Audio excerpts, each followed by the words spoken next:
ചെറിയൊരു അനുഭവം കഴിഞ്ഞ ഏപ്രിൽ ഞങ്ങൾ ഉംറക്ക് പോയിരുന്നു. അപ്പൊ ഞാൻ സ്ഥിരം എനിക്ക് ഇഷ്ടമുള്ളൊരു വലിയൊരു പണ്ഡിതനുണ്ട്, കാലിഫോർണിയക്കാരനാണ്, വലിയൊരു ആലിമാണ്, ഷെയ്ഖ് ഹംസ യൂസുഫ്. ഹറമിലെത്തിയപ്പോഴും ഞാൻ തോരുന്ന പടച്ച റബ്ബേ, ഷെയ്ഖ് ഹംസ യൂസുഫിനെ അല്ലെങ്കിൽ അബ്ദുൽ ഹക്കീം മുറാദ്, ഇവരൊക്കെ വലിയ വലിയ ആലിമ്യങ്ങളെ ജീവിച്ചിരിപ്പുള്ള പാശ്ചാത്യ ലോകത്ത് ഇസ്ലാമിനെ പഠിപ്പിക്കുന്ന പണ്ഡിതന്മാർ. ഓക്സ്ഫോർഡ് യൂണിവേഴ്സിറ്റിയിലെ ഇസ്ലാമിക് പ്രൊഫസർ അബ്ദുൽ ഹക്കീം മുറാദ്, ഹംസ യൂസുഫ് സൈത്തൂന ഇൻസ്റ്റിറ്റ്യൂട്ടിന്റെ ചെയർമാൻ, ലോകത്ത് ഒരുപാട് ദഅവി പ്രവർത്തനം ചെയ്യുന്ന വലിയ സുന്നി പണ്ഡിതന ഷെയ്ഖ് ഹംസ യൂസുഫ്. 18-ാം വയസ്സിൽ മുസ്ലിമായ ആളാ, ക്രിസ്ത്യാനിയായിരുന്നു. മാർക്ക് ഹാൻസൺ എന്നായിരുന്നു ഇന്ന് the most influential personality in west. CNN-കാർ പോലും അല്ലെങ്കിൽ വലിയ വലിയ ABC ചാനലുകാർ പോലും ഹംസ യൂസുഫിനെ ഒരു ഇസ്ലാമിക വിഷയത്തിൽ ചർച്ചയ്ക്ക് വിളിക്കുക. അത്രയും പ്രഗത്ഭന, വലിയ ആലിമാണ്, തസൂഫ് പഠിച്ച ആളാണ്, ഫിഖ് പഠിച്ച ആളാണ്, കിതാബ് പഠിച്ച ആളാണ്. അൾജീരിയയിലും മൊറോക്കയിലും UAE-യിലും ഒക്കെ വന്ന് 20ഓളം കൊല്ലം അറബ് ഭാഷയും ആദാബുകളും നമ്മുടെ ഉലൂമും ഉസൂലൊക്കെ പഠിച്ച പണ്ഡിതനാണ് ഹംസ യൂസുഫ്. അത് എനിക്ക് ഭയങ്കര ഇഷ്ടമാണ് അദ്ദേഹത്തെ, പക്ഷെ കണ്ടിട്ടില്ല. അദ്ദേഹം കാലിഫോർണിയയിലാണ്. നമ്മുടെ UAE-യിൽ മക്കത്ത് ചെന്ന ഈ കോടാനുകൂടി ആൾക്കാരുടെ ഇടയിൽ നിന്ന് എങ്ങനെയാ ഒരാളെ തെരഞ്ഞുപിടിക്കുക? കണ്ടാലറ്റ അറിയോ? അള്ളാഹിനോട് ഞാൻ ദുആ, യാ പടച്ചോനെ, ഏതെങ്കിലും ഒരു പണ്ഡിതനെ ഒന്ന് മുട്ടിച്ചു തരണം പടച്ചോനെ, ഒന്ന് കാണണം. ആകെ 5 ദിവസത്തിനാണ് പോയത്. മക്കയിൽ നിന്നൊന്നും കാണാൻ പറ്റിയില്ല. മദീനത്തെത്തി, അതിന് കുടുംബം കൂടെ ഉണ്ട്. ഞങ്ങളിങ്ങനെ നടന്നു പോകുമ്പോ ഹറമിന്റെ പുറത്ത്, മദീനത്തെ പള്ളിയുടെ പുറത്തുനിന്ന് ജന്നത്തുൽ ബഖീക്ക് പോകുന്ന സൈഡ് ഉണ്ടല്ലോ, ആ സൈഡിലൂടെ അങ്ങ് നടക്കുകയാണ്. അപ്പൊ എനിക്ക് നടക്കാൻ വയ്യ, ഭയങ്കര ക്ഷീണിച്ചു. അപ്പൊ ഞാൻ ഭാര്യയുടെ കുട്ടിയോട് പറഞ്ഞു, നമ്മൾ ഇവിടെ നിന്ന് ഇരിക്കുക, കുറച്ചേരം ഇരിക്കുക, ആരും കൂടല്ല, ഇരിക്കാം. ഇരുന്നു. ഞാൻ പടച്ചോനെ തളർന്നിരിക്കുകയാണ്. കുറച്ച് കഴിഞ്ഞിട്ട് എഴുന്നേറ്റ് സിയാറത്തിന് അവിടെ പോകാമെന്ന് വിചാരിച്ചിരിക്കുമ്പോ ഷെയ്ഖ് ഹംസ യൂസുഫ് ഒരു ചെറുപ്പക്കാരന്റെ കൂടെ അങ്ങനെ നടന്നൊരു കന്തുറൊക്കെ ഇട്ടിട്ട് നല്ല തലപ്പാവൊക്കെ ഇട്ടിട്ട് പോവുകയാണ്. കണ്ട ഒരു യമനി പണ്ഡിതനെ കാണുള്ളൂ. ഞാനങ്ങ് ഓടിച്ചെന്നു. അപ്പൊ അദ്ദേഹം അറബിയിൽ സംസാരിച്ചുകൊണ്ട് പോവുക. ഞാൻ ചോദിച്ചു, ഷെയ്ഖ് ഹംസ യൂസുഫ് അല്ലേ എന്ന് ചോദിച്ചു.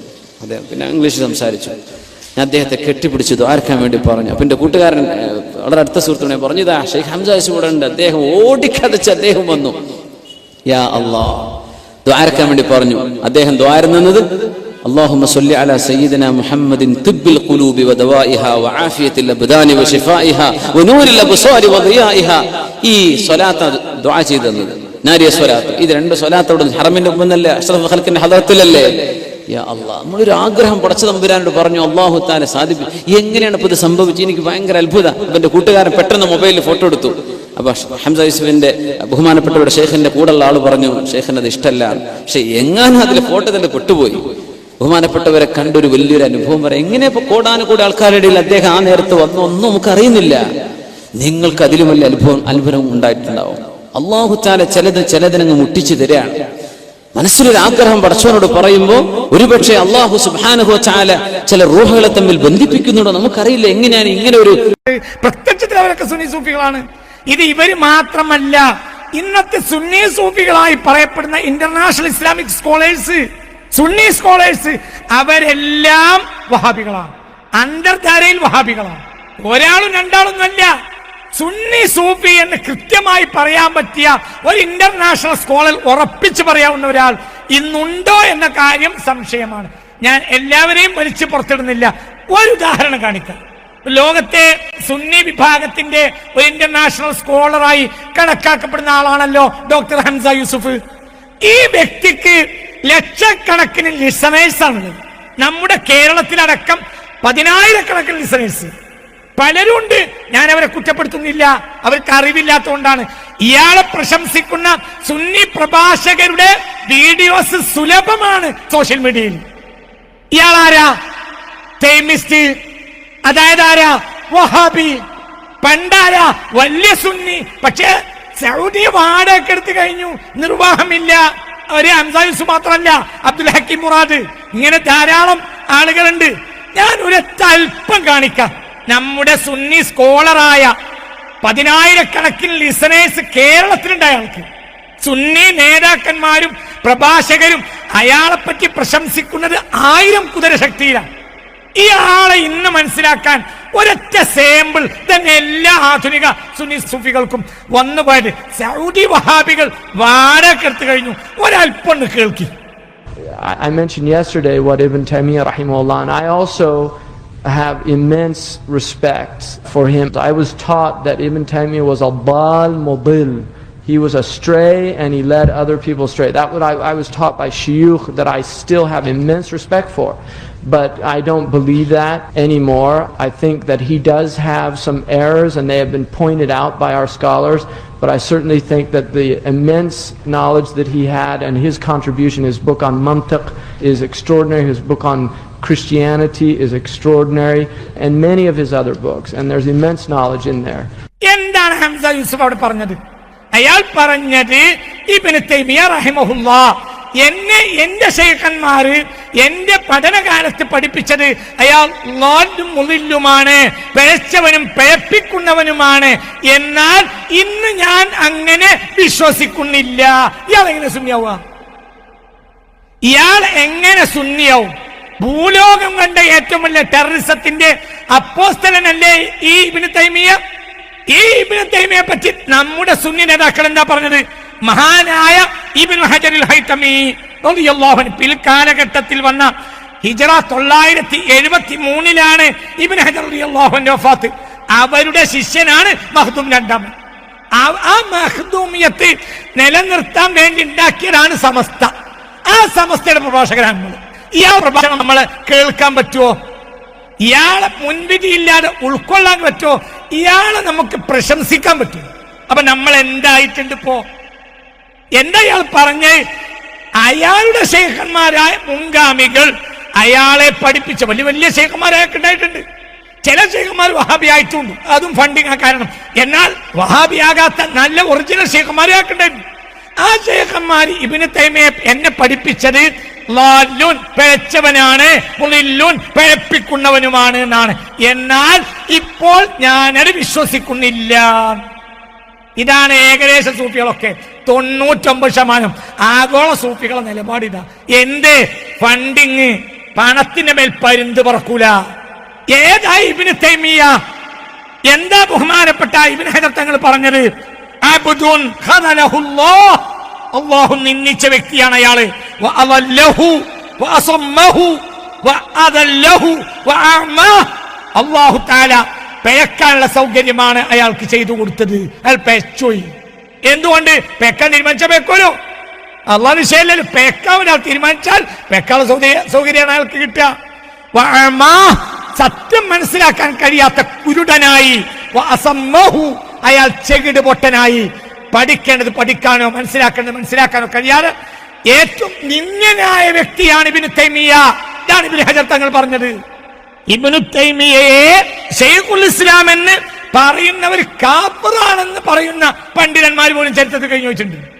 ബഹുമാനപ്പെട്ട അലാവുദ്ദീൻ അൽ ബുഖാരി, അയാൾ ആരാ? ഹനഫി ഫഖീഹ് സൂഫി അലാ മദ്ഹബി അഹ്ലി സുന്നത്തി വൽ ജമാഅ വതരീഖത്തിൽ മാതുരിദിയ്യ, കാന മിൻ കുബാരി ഉലമാഇൽ ഹനഫിയ്യ ഫി അസ്രിഹി.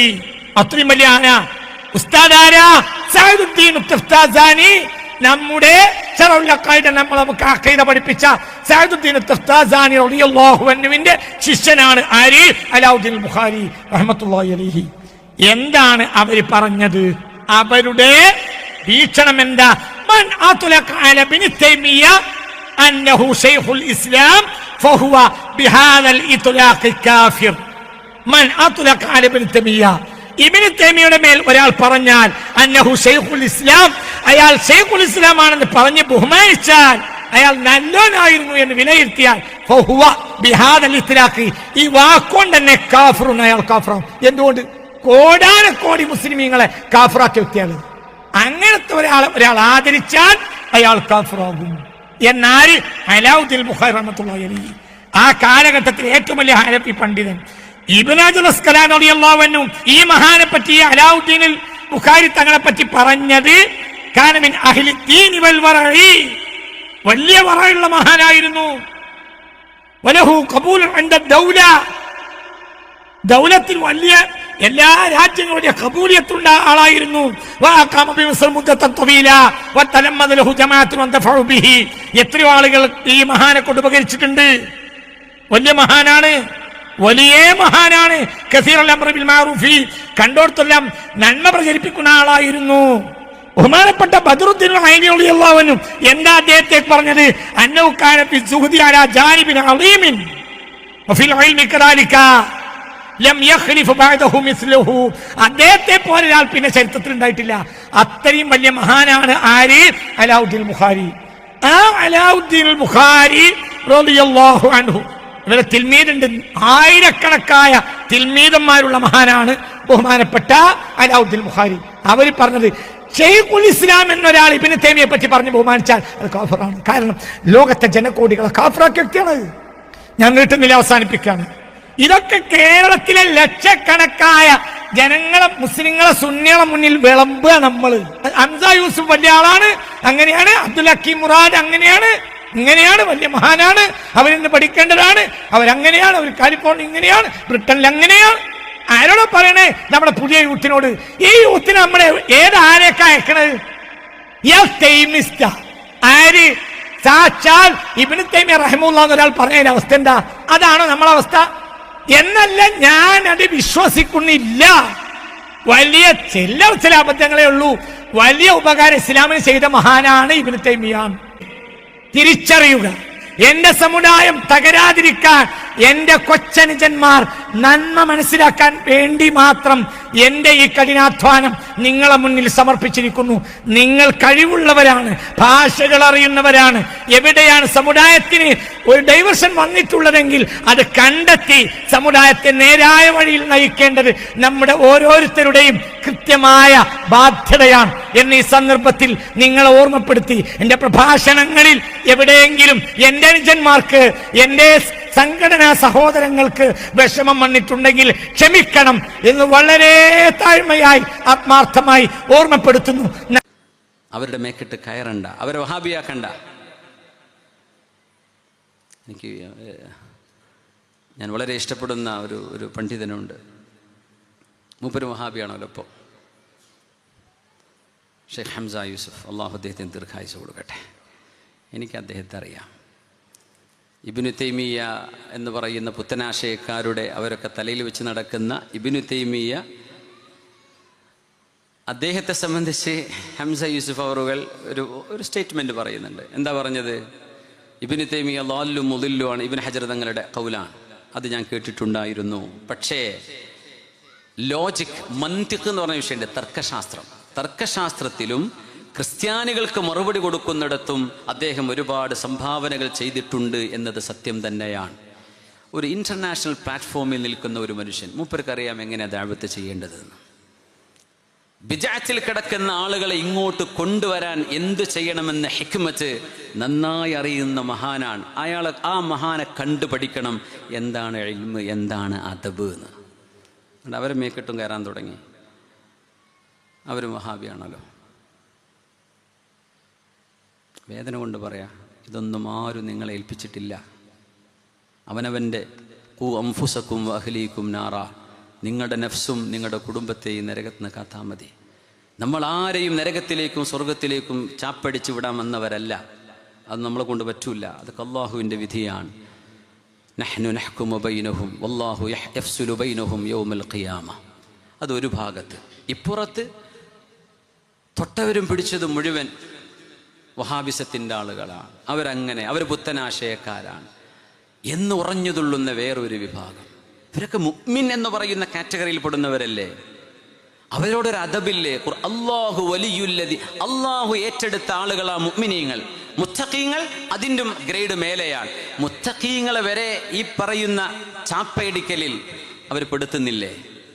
മഹാന്മാരായ ഗുരുനാഥന്മാരെ, നമ്മുടെ ഉസ്താദുമാരെ, സയ്യിദന്മാരെ, അല്ലാഹു സൽബോധം നൽകട്ടെ. നഹല്ലാഹുൽ മുഅ്മിന, സൂറത്തുൽ ഹുജറാത്തിലെ 12ാമത്തെ ആയത്തിൽ അല്ലാഹു മുഅ്മിനീങ്ങളെ ഏറ്റെടുത്തു എന്ന് പറഞ്ഞതിന് ശേഷം മഹാനായ ഇബ്നു അബ്ബാസ് റളിയല്ലാഹു അൻഹു അതിന് കൊടുക്കുന്ന വ്യാഖ്യാനം തഫ്സീറിൽ കാണാം. നഹല്ലാഹുൽ മുഅ്മിന അൻ യദുന്ന ബിൽ മുഅ്മിനി സൂആ. ചെവി തുറന്ന് കേൾക്കണേ, അല്ലാഹു സത്യവിശ്വാസികളോട് അരുത് എന്ന് പറയുകയാണ്. അൻ യദുന്ന ബിൽ മുഅ്മിനി സൂആ. അള്ളാഹുവിൽ വിശ്വസിക്കുന്ന ഒരു മനുഷ്യനെ കുറിച്ച് മോശമായ വിചാരം പാടില്ല എന്ന് അള്ളാഹു പ്രഖ്യാപിച്ചിരിക്കുകയാണ്. എങ്ങനെ? മോശമായ തോന്നല്. പിന്നല്ലേ എഴുതിയാൽ ആ ഗീബത്ത് അവിടെ കിടന്നു. നിങ്ങൾ മരിച്ചാലും ആ ഗീബത്ത് അവിടെ കിടക്കുകയാണ്. ഫേസ്ബുക്ക് അക്കൗണ്ടുള്ളവന് ആർക്കും എഴുതിവിടാം, മൈക്കുള്ളവർക്ക് ആർക്കും എന്തും പറയാനും പറ്റും. നിങ്ങൾക്ക് നിങ്ങളുടെ അക്കൗണ്ട് ഉണ്ടോ, കുറേ എഴുതി വിടാം, അതിനും കുറേ ആൾക്കാരെ കിട്ടും. എല്ലാറ്റിനും ആൾക്കാർ ഇഷ്ടം പോലെ ഉണ്ടാവും ബാക്കിൽ കൂടാൻ. അത് വിചാരിച്ച് നിങ്ങളങ്ങ് പൊങ്ങുകയാണോ? മുഅ്മിനീങ്ങളുടെ ഈമാനെ വെച്ചിട്ടാണോ നിങ്ങൾ ഈ കളിക്കുന്നത്? നിങ്ങൾ നിങ്ങളുടെ ഈമാനെ കുറിച്ച് നോക്കിൻ, അവനവനെ കുറിച്ച് മാത്രം ചിന്തിക്കിൻ. ബാക്കിയുള്ളവർ അഹ്ലുസുന്നയിലാണോ അല്ലെ, നീ നിന്റെ അഹ്ലുസുന്നയെ നോക്കിയാൽ മതി. ബാക്കിയുള്ളവർക്കറിയാം അഹ്ലുസുന്ന എന്താണെന്ന്. അതുകൊണ്ട് ദയവ് ചെയ്ത് ദീനിന്റെ പ്ലാറ്റ്ഫോമുകളിലേക്ക് ശൈഥില്യവും വിഘടനവും കൊണ്ടുവരുന്ന ആളുകൾ, സമസ്ത കേരള ജമിയത്തുൽ ഉലമ എന്ന മഹിതമായ പണ്ഡിത പ്രസ്ഥാനത്തെ ഉള്ളിൽ നിന്നുകൊണ്ട് തകർക്കുകയോ തകർക്കാൻ ശ്രമിക്കുകയോ ചെയ്യുന്നത് ഒരിക്കലും അള്ളാഹു പൊറുക്കില്ല. സ്വഹാബത്തിന്റെ കാലത്ത് യുദ്ധം നടന്നില്ലേ? അലി തങ്ങളുടെയും ആയിഷ ബീവി റളിയല്ലാഹു അൻഹയുടെയും ഇടയിൽ ജമൽ യുദ്ധം നടന്നു. സ്വഹാബത്തിന്റെ കാലമാണ്. അള്ളാഹുവിന്റെ ചില തർത്തീബുകൾ ഉണ്ടാകും അതിനൊക്കെ. പക്ഷേ അള്ളാഹു ഏതൊരു മുസീബത്തും ഒരു പരീക്ഷണ ഉമ്മത്തിന് നൽകുന്നുണ്ടോ അതിന്റെ പിറകിൽ വലിയൊരു ഖൈർ അള്ളാഹു വെച്ചിട്ടുണ്ടാകും. മുഹമ്മദ് നബിയുടെ റബ്ബിനെ തന്നെയാണ് സത്യം. ലഹുർമത്തുൽ മുഅ്മിനി അഅലമു ഇൻദല്ലാഹി മിൻ ഹുർമതൻ മിൻകി. കഅബാലയമേ, നിന്റെ ഭിത്തികളെ തച്ചുടക്കുന്നതിനേക്കാളും വലുതാണ് അള്ളാഹുവിനെ വിശ്വസിച്ച ഒരു മുഅ്മിനായ മനുഷ്യന്റെ അഭിമാനത്തെ പിച്ചു ചീന്തുന്നത്. കഅബാലയം തകർക്കുന്നതിനേക്കാളും വലുതാണത്രേ. നമ്മൾ ചിന്തിച്ചിട്ടുണ്ടോ അത്? കോടാനുകോടി ആളുകളുടെ ഖിബലയാണ് കഅബ. കോടാനുകോടി ആളുകളുടെ ഖിബലയാണ് കഅബ. എത്ര ആളുകൾ കഅബയിലേക്ക് നിസ്കരിച്ചു, എത്ര അമ്പിയാക്കന്മാർ, എത്ര ഔലിയാക്കള്, ഹബീബായ നബി തങ്ങൾ ഓർത്ത സുഹാബികളും എത്ര നിസ്കരിച്ചു. നമ്മൾ നിസ്കരിക്കുന്നത്, വരാൻ പോകുന്നവർ നിസ്കരിക്കുന്നത് കഅബയിലേക്ക്. ആ നിസ്കരിക്കുന്ന ഒരു മുഅ്മിനിന്റെ വിലയുടെ താഴെയാണ് കഅബയുടെ വില എന്നാണ് നബി തങ്ങൾ പറയുന്നത് സ്വല്ലല്ലാഹു അലൈഹി വസല്ലം. കഅബാലയം വലുതാണ്, പക്ഷെ മുഅ്മിനായ ഒരു ആണിന്റെയും ഒരു പെണ്ണിന്റെയും അഭിമാനം അതിനേക്കാളും വലുതാണ്. നിങ്ങൾക്ക് പിച്ച് ചീന്താനുള്ളതല്ല. അയാൾ മോശക്കാരനാണ്, അയാൾ ഇങ്ങനെയാണ്, ഇതൊന്നും പറയാൻ നിങ്ങൾക്ക് അവകാശമില്ല. മുഅ്മിനീങ്ങളോട് എഴുതുന്ന പല ആൾക്കാരുണ്ടാവും, കോമഡി എഴുതുന്നവർ, ഒരു എഴുതിക്കോട്ടെ, ഒരു നമ്മൾ പറഞ്ഞാൽ കേൾക്കൊന്നുമില്ല. മുഅ്മിനീങ്ങളോട് പറയാൻ ഇസ്ലാമായ മനുഷ്യനെ പോലും തൊടാൻ പാടില്ല എന്ന് പറഞ്ഞ നിങ്ങൾ ആലിമീങ്ങളെ, സദാത്തീങ്ങളെ, പണക്കാട് സയ്യിദന്മാരൊക്കെ മേക്കിട്ട് കയറേ.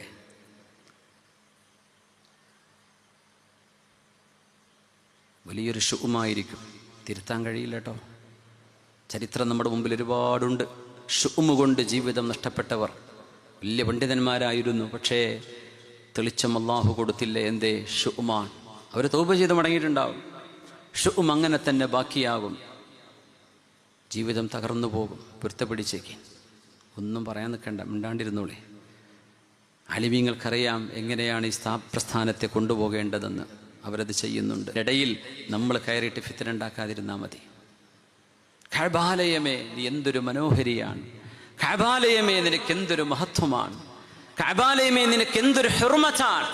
എന്നാൽ കഅബയെ, നിന്റെ ഹുർമത്തിനേക്കാളും മുഅ്മിനായ മനുഷ്യന്റെ അഭിമാനത്തിന് ഹുർമത്ത് കൂടുതലാണ്. മാലുഹു വദമുഹു, മുഅ്മിനായ മനുഷ്യന്റെ ശരീരവും മുഅ്മിനായ മനുഷ്യന്റെ സമ്പത്തും. വഅയ്യുദന്ന ബിഹി ഇല്ലാ ഖൈറാ, ആ വാക്കാണ് നമ്മുടെ വിഷയവുമായി ബന്ധിക്കുന്നത്. ആ ഒരു മുഅ്മിനായ മനുഷ്യനെ കുറിച്ച് നല്ലത് മാത്രമേ നിങ്ങൾ ചിന്തിക്കാവൂ. നല്ലത് മാത്രമേ നിങ്ങൾ ചിന്തിക്കാവൂ.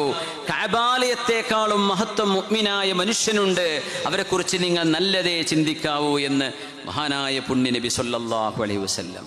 നമ്മളെപ്പോഴും ഒരാളുടെ കുഴപ്പം വല്ലതുണ്ടോ എന്ന് ഇങ്ങനെ നോക്കി നടക്കുക. ആ മൂലർക്ക് വല്ല കുഴപ്പമുണ്ടോ, ഈ ആൾക്ക് വല്ല കുഴപ്പമുണ്ടോ, ഈ മനുഷ്യന് വല്ല കുഴപ്പമുണ്ടോ, അവൻ്റെ കുടുംബം എങ്ങനെയാണ്, അവൻ്റെ ഭാര്യ എങ്ങനെയാണ്, അവൻ്റെ വാപ്പ എന്താ, ഉമ്മ എന്താ, അവർക്ക് വല്ല കുഴപ്പമുണ്ടോ, ഇങ്ങനെ നോക്കി നടക്കുന്ന ഒരു അസുഖം ചില ആളുകളുടെ കൂടപ്പിറപ്പാണ്. നമുക്ക് സദയം അവർക്ക് ഹിദായത്തിന് വേണ്ടി ദുആ ചെയ്തു കൊടുക്കാം. അവർക്ക് അസുഖമാണത്. ഒരു മുഅ്മിനായ മനുഷ്യനെ കുറിച്ച് ഏറ്റവും നല്ലതേ നിങ്ങൾ വിചാരിക്കാവൂ എന്ന് ഹബീബായ നബിയിൽ നിന്ന് കേട്ടുപഠിച്ച സ്വഹാബിമാർ അവരെനിക്ക് എഴുതി തരികയാണെന്ന്. സഈദ് ബിൻ മുസയ്യിബ് റളിയല്ലാഹു അൻഹു, മാലം യഅതിക മാ യഗ്ലിബുക, ഒരു മനുഷ്യന്റെ സ്വഭാവത്തിൽ ഏറിയ കൂറും മോശപ്പെട്ടതാണെങ്കിൽ ഒഴികെ. അങ്ങനെ ഒരാളുടെ ജീവിതത്തിൽ ഏറ്റവും കൂടുതൽ ആൾ ചെയ്യുന്ന തിന്മയാണ്, എന്നാൽ പിന്നെ നമ്മൾ സ്വാഭാവികമായി അയാളെ പറ്റി മോശപ്പെട്ടത് വിചാരിക്കും. എപ്പോഴെങ്കിലും തെറ്റ് ചെയ്തു, അള്ളാഹ് പുറത്തു കൊടുത്തൂടെ, അള്ളാഹ്ക്ക് മാപ്പ് ചെയ്തു കൊടുത്തൂടെ. അള്ളാഹു ഇഷ്ടപ്പെട്ട ഒരാളാണെങ്കിൽ ഒരു തെറ്റ് ചെയ്ത് വിചാരിച്ച അള്ളാഹിന്റെ മഹബത്ത് കിട്ടിയ ഒരാൾക്ക് ഒന്നും സംഭവിക്കാൻ പോകുന്നില്ല. അവരുടനെ തൗബ ചെയ്ത് അള്ളാഹുലേക്ക് തിരിഞ്ഞു നടക്കും. പറഞ്ഞ നമ്മൾ അത് ബാക്കിയാവും. അതുകൊണ്ട് നാവിനെ സൂക്ഷിക്കണേ. നിങ്ങളുടെ കീബോർഡുകളെ സൂക്ഷിക്കണമേ, നിങ്ങളുടെ ഫിംഗർ ടിപ്പുകളെ സൂക്ഷിക്കണമേ. എഴുതി വിടുന്നതും ടൈപ്പ് ചെയ്ത് വിടുന്നതോ നിർത്തിക്കോളി. ഇത് പറഞ്ഞു തരാനൊന്നും അധികം ആൾക്കാരുണ്ടാവില്ല, കാരണം അത് വലിയ ആവേശമില്ലാത്ത പരിപാടിയാണ്. പറഞ്ഞോളി എന്ന് പറഞ്ഞത് രസം ഉണ്ടാവുള്ളൂ. അങ്ങോട്ട് എഴുതി കൂടി അങ്ങോട്ട് പറഞ്ഞേക്കണം, ചീത്ത വിളിച്ചോളൂ എന്ന് പറഞ്ഞു കേൾക്കാനായിരിക്കും രസം. അത് ചെയ്യരുത് എന്ന് പറയാൻ വലിയ രസമൊന്നും ഉണ്ടാവില്ല. പക്ഷേ നമുക്കതേ പാടുള്ളൂ. ഒരു മുഅ്മിനായ മനുഷ്യനെ കുറിച്ച് നല്ലതേ നിങ്ങൾ വിചാരിക്കാവൂ. ولا تظنن بكلمة خرجت من امرئ مسلم شرا. മുസ്ലിമായ മനുഷ്യന്റെ നാവിൽ നിന്ന് എന്തെങ്കിലും ഒരു വാക്ക് പിഴച്ചു പോയതിന്റെ പേരിൽ, ഒരു വാക്ക് അയാൾ പറഞ്ഞതിന്റെ പേരിൽ ആ മനുഷ്യനെ കുറിച്ച് ഷർറ് നിങ്ങൾ വിചാരിച്ചു പോകരുതേ. وأنت تجد له في الخير محملا. ആ പറഞ്ഞതിനെ ശരിയായി വ്യാഖ്യാനിക്കാൻ ഒരു വകയുണ്ടായിരിക്കെ, അത് ഇന്നതുകൊണ്ട് പറഞ്ഞതായിരിക്കും, ഇന്നതുകൊണ്ട് ചെയ്തതായിരിക്കും, ഇന്നതായിരിക്കും മുപ്പര് ഉദ്ദേശിച്ചിട്ടുണ്ടാവുക എന്ന് പറയാൻ ഒരവസരമുണ്ടായിരിക്കെ പറയുന്നതിന് മുഴുവനും ദുർവ്യാഖ്യാനം ചെയ്യരുതേ. അതിനെ നന്നായി വ്യാഖ്യാനിക്കാൻ ശ്രമിക്കണമേ. അടുത്ത കാലത്ത് രംഗത്ത് വന്നിട്ടുള്ള പല വിധത്തിലുള്ള എതിർപ്പുകൾക്കും എതിരെ നമ്മുടെ മഹത്തായ സമസ്തയുടെ പാരമ്പര്യവും ആദർശവും അഹ്ലുസുന്നയുടെ മഹിതമായ ആശയവും നിലനിർത്തുക എന്ന ഒരേ ഒരു ലക്ഷ്യം വെച്ച് ഞാൻ നടത്തിക്കൊണ്ടിരിക്കുന്ന പ്രഭാഷണ നൈരന്തര്യങ്ങൾക്കിടയിൽ ഈ അടുത്ത് നടത്തിയ ചില പ്രഭാഷണങ്ങൾ, ചില സംസാരങ്ങൾ, അതിൽ നിന്നെല്ലാം സന്ദർഭത്തിൽ ചില വാക്കുകൾ അടർത്തിയെടുത്ത് വളരെ അപക്വവും വളരെ ദുരുപദിഷ്ടവും വളരെ ആത്മാർത്ഥമായും വസ്തുനിഷ്ഠപരമായും ഞാൻ നടത്തിയ പ്രഭാഷണങ്ങളെ കൊച്ചാക്കുകയും നിസ്സാരവൽക്കരിക്കുകയും അതിനിടയിലൂടെ ചില അവാസ്തവങ്ങളും മറ്റും പ്രചരിപ്പിക്കുകയും ചെയ്യുന്നത് ഈ അടുത്ത ദിവസം ശ്രദ്ധയിൽപ്പെട്ടപ്പോഴാണ്